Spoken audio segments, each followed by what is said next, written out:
আমরা যারা ফেসবুকে অ্যাড রান করি তারা প্রায় সেলস কিভাবে বাড়ানো যায়, সেলস কিভাবে দ্বিগুণ করা যায় এই চিন্তাতেই ভুগতে থাকি। আজকের এই ভিডিওতে আমি আপনাদের সাথে এমন দুইটা ট্রিক্স শেয়ার করব যে দুইটা ট্রিক্স আপনারা ফলো করলে আপনাদের সেলস আগের চেয়ে অনেক বেশি বেড়ে যাবে। So my dear friends, number 1, life time budget ব্যবহার করা।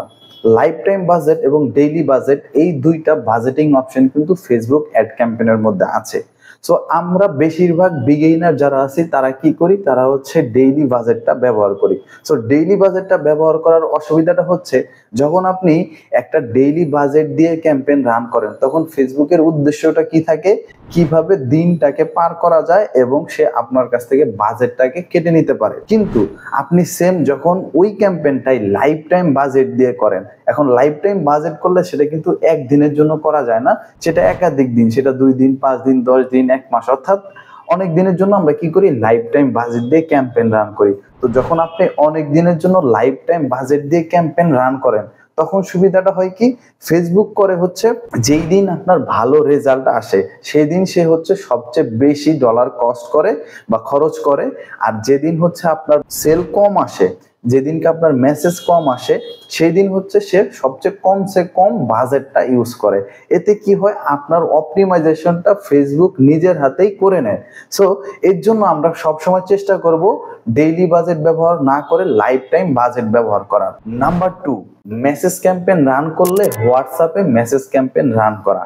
এখন আপনারা অনেকেই বলবেন যে আমরা তো মেসেজ ক্যাম্পেইন মেসেঞ্জারে করতে পারি, হোয়াটসঅ্যাপে কেন করব? সো মাই ডিয়ার ফ্রেন্ডস, হোয়াটসঅ্যাপে করলে একটা সুবিধা হচ্ছে, যখন কেউ আপনাকে হোয়াটসঅ্যাপে মেসেজ করে আপনি কিন্তু সরাসরি তার ফোন নাম্বারটা পেয়ে যান। যখন আপনি সরাসরি তার ফোন নাম্বারটা পেয়ে যান, আপনি চাইলে তাকে কিন্তু অফলাইনে সরাসরি কল করেও তার সাথে সেলিং করতে পারেন, অথবা আপনি কিন্তু তার সেই ডেটাটাকে নিতে পারেন, তার নেম, অ্যাড্রেস, ফোন নাম্বারটা কিন্তু আপনি হোয়াটসঅ্যাপের থ্রুতে পেয়ে যেতে পারেন এবং সেই ডেটাটাকে আপনি কিন্তু যখন কাস্টম অডিয়েন্স ক্রিয়েট করবেন সেইখানে দিতে পারেন, অথবা রিমার্কেটিংয়েও কিন্তু আপনি ইউজ করতে পারেন। অর্থাৎ একের ভিতরে 2 হয়ে গেল। কিন্তু আপনি যখন লিড ক্যাম্পেইন রান করে এই জিনিসগুলো জোগাড় করতেন তখন আপনার কিন্তু আবার একটা কস্ট হইতো, সেই কস্টটা কিন্তু এখন আর হচ্ছে না। কারণ কি, কারণ হচ্ছে আপনি হোয়াটসঅ্যাপে তার নেম, অ্যাড্রেস, ফোন নাম্বার কিন্তু পেয়ে যাচ্ছেন।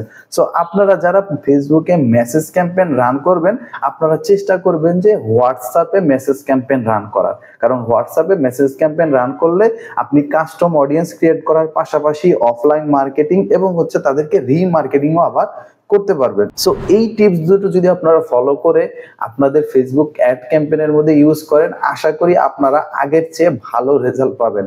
আই হোপ যে আজকের এই ভিডিওটা আপনাদের জন্য হেল্পফুল হয়েছে, এবং আজকের এই ভিডিওটা যদি আপনাদের হেল্পফুল হয় অবশ্যই আমাদের চ্যানেলটাকে সাবস্ক্রাইব করবেন আর বেল বাটনটিকে অন করতে ভুলবেন না। ভালো থাকবেন দর্শক, আজকের মতো এই পর্যন্তই। আসসালামু আলাইকুম।